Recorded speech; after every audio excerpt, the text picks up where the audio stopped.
Hello students, welcome back to CS library. हम लोग पढ़ रहे हैं फर्स्ट ईयर कंप्यूटर साइंस का chapter number 7, legal and ethical aspects of computing system.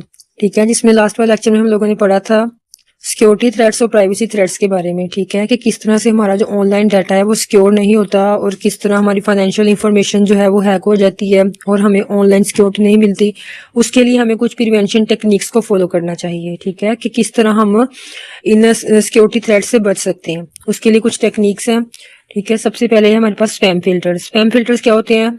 जैसे कि हम लोगों ने लास्ट वाले लेक्चर में पढ़ा है, स्पैम फिल्टर्स स्पैम मैसेजेस होते हैं कि अनवांटेड मैसेजेस। ठीक है, जिस तरह से स्पैम ईमेल्स होती हैं, अनवांटेड ईमेल्स, आपको एक ही वेबसाइट की तरफ से बहुत ज्यादा ईमेल्स आती रहती है, तो उसको बोलते हैं हम लोग स्पैम ईमेल्स बोलते हैं या फिर स्पैम मैसेजेस बोलते हैं। मतलब स्पैम वो चीज होती है अनवांटेड मैसेजेस। ठीक है, तो उसके लिए ना, उससे बचने के लिए हम लोग स्पैम फिल्टर्स को यूज करते हैं। ठीक है, स्पैम फिल्टर क्या करता है कि उन ईमेल्स को जो है ना वो चेक करता है और उनको स्पैम फोल्डर में डाल देता है। तो वो बहुत ज्यादा ईमेल्स होती हैं और उनको स्पैम फोल्डर में डाल देता है ताकि जो आपकी इंपॉर्टेंट ईमेल्स हैं वो आप तक पहुंचती रहें। ठीक है, और आप उन स्पैम ईमेल्स की वजह से डिस्ट्रैक्ट ना हो जाओ या आपको ऑनलाइन सिक्योरिटी थ्रेट ना हो। Spam filter help keep unwanted emails out of your inbox. ठीक है, वो जो स्पैम फिल्टर्स होते हैं वो हमारी स्पैम ईमेल्स को हमारे इनबॉक्स से बाहर एक स्पैम फोल्डर के अंदर स्टोर करना शुरू कर देते हैं। If you receive a lot of promotional emails that you don't want, a spam filter can automatically move these email to a separate folder or delete them. This way you only see the emails you actually want. ठीक है, एक spam filter क्या करेगा, या तो उन emails को delete कर देगा या उनको स्पैम फोल्डर में डाल देगा ताकि आप तक सिर्फ आपकी जो ईमेल्स है ना, स्कूल की, कॉलेज की, ऑफिस की, वो पहुंचती रहे और आप इन स्पैम ईमेल से बच सको। उसके बाद एंटीवायरस सॉफ्टवेयर को आप लोग यूज कर सकते हो। ठीक है, एंटीवायरस सॉफ्टवेयर क्या होते हैं कि अगर आपने कोई सॉफ्टवेयर डाउनलोड किया तो एंटीवायरस सॉफ्टवेयर जो है ना उस सॉफ्टवेयर को चेक करेगा कि इसके साथ कोई स्पाईवेयर तो अटैच नहीं या इसके साथ कोई वायरस वगैरह तो अटैच नहीं। ठीक है, जिसकी वजह से आपके सिस्टम को जो है ना, आपके सिस्टम में से डाटा हैक हो सके। Antivirus software protects your computer from harmful program like spyware. ठीक है, स्पाईवेयर क्या करता है कि जब भी कोई आप इलीगल सॉफ्टवेयर डाउनलोड करते हो ना, मतलब कुछ पेड सॉफ्टवेयर होते हैं लेकिन आप उनको फ्री में किसी और वेबसाइट से जाकर डाउनलोड करते हो, तो अक्सर उनके साथ जो है ना स्पाईवेयर अटैच होते हैं। स्पाईवेयर क्या करते हैं कि सीक्रेटली आपके सिस्टम को मॉनिटर करना शुरू कर देते हैं। ठीक है, और आपकी एक्टिविटीज को नोट करना शुरू कर देते हैं, जिसकी वजह से आपका डाटा जो है ना हैक हो सकता है, लीक हो सकता है और आपकी फाइनेंशियल इंफॉर्मेशन भी लीक हो सकती है। ठीक है, if you download a file from the internet, antivirus software checks it for any hidden threads. ठीक है, अगर आपने किसी फाइल को इंटरनेट से डाउनलोड किया तो एंटीवायरस सॉफ्टवेयर क्या करता है, उसको चेक करता है इसके साथ कोई वायरस वगैरह तो अटैच नहीं। ठीक है, अगर वो हार्मफुल होगा तो सॉफ्टवेयर आपको अलर्ट कर देगा और आपको ये कहेगा कि आप प्रिवेंट करो इस फाइल से, क्योंकि ये आपके सिस्टम को जो है डैमेज कर सकती है।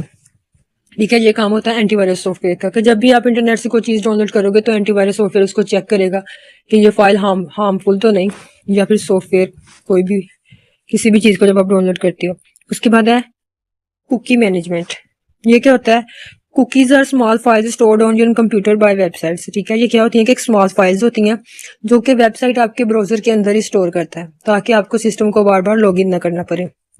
Managing cookies means deciding which cookies you want to keep and which ones you want to delete. ठीक है, मतलब इसको अब हम लोगों ने मैनेज किस तरह से करना है, तो अब हम लोग हर एक वेबसाइट की जो कुकीज होती है ना उनको एक्सेप्ट नहीं करेंगे। ठीक है, मतलब अगर हम लोग को हमारी कोई फेवरेट शॉपिंग ऐप है तो सिर्फ हम उसकी कुकीज को अच्छे तरीके से हम लोग मैनेज करेंगे कि सिर्फ उसको ही अलाउ करेंगे कि ये हमारी इंफॉर्मेशन को जो है ना देख सकती है, मतलब हमारी इंफॉर्मेशन को स्टोर कर सकती है। You can keep cookies from your favorite shopping website so you don't have to log in every time, but it is good idea to delete cookies from unfamiliar site to protect your privacy। ठीक है, हमें हर एक website की cookies को जो है accept नहीं करना होता। ठीक है, मतलब सिर्फ हमारी फेवरेट जो वेबसाइट है उसकी ही इंफॉर्मेशन को हमने स्टोर करने के लिए इसको एक्सेप्ट करना होता है। उसके बाद है recognising fishing.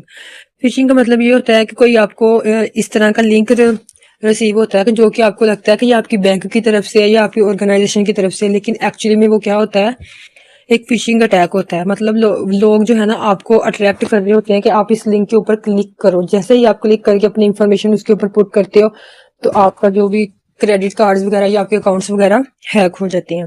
Phishing is a type of online scam where attackers try to trick you into sharing sensitive information such as password, credit card numbers or bank details। ठीक है, आपके पास कोई लिंक आता है और आपको लगता है कि ये आपके बैंक की तरफ से है और आप उसके अंदर अपना क्रेडिट कार्ड नंबर और अपनी अकाउंट की इंफॉर्मेशन लिख देते हो, और लेकिन वो एक क्या होता है, फिशिंग अटैक होता है, और उसकी उसकी उसकी वजह से जो है ना आपका अकाउंट हैक हो जाता है और क्रेडिट कार्ड वगैरह हैक हो जाते हैं। For example, you may receive an email that appears to be from your bank asking you to click का link and enter your account details. ठीक है, recognizing phishing involves identifying these emails as fake and avoiding clicking any links or providing any information। ठीक है, तो इससे बचने के लिए ये है हमें करना चाहिए कि हमें फेक ईमेल्स को समझना चाहिए, आइडेंटिफाई करना चाहिए कि ये वाली ईमेल जो है वो फेक हो सकती है, ठीक है, और हर एक लिंक के ऊपर हमें क्लिक नहीं करना चाहिए। उसके बाद गार्डिंग अगेंस्ट फार्मिंग। फार्मिंग हम लोगों ने लास्ट में लेक्चर में पढ़ा था, क्या होता था फार्मिंग ये होता था कि जैसे ही आपने अपने बैंक की ऐप को ओपन किया, लेकिन उस आपकी बैंक की ऐप के ऊपर एक फार्मिंग का टैग हुआ था, मतलब आपको लगेगा कि ये आपके बैंक की ऐप है, लेकिन एक्चुअली में वो एक फेक वेबसाइट या फेक ऐप होगी, लेकिन आपको पता नहीं चलेगा और आप उसके अंदर जाके अपनी इंफॉर्मेशन को पुट कर दोगे, अपना क्रेडिट कार्ड नंबर और पासवर्ड वगैरह लिख दोगे और इस तरह से आपका क्रेडिट कार्ड हैक हो जाते हैं।